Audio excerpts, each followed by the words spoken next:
नमस्कार, एकमत live news मराठीवरती आपले सहर्ष स्वागत आहे। धम्मनगरात युवकाची हत्या, स्थानिक गुन्हे शाखेच्या पथकाने काही तासातच लावला छेडा।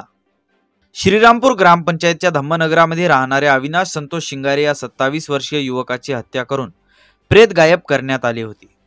याची स्थानिक गुन्हे शाखेचे PSI शरद लोहकरे यांना माहिती मिळताच त्यांनी व त्यांच्या टीमने काही वेळातच पूर्ण घटनेचा छेडा लावला व मृतकाचे एका नाल्यातून प्रेत ताब्यात घेतले।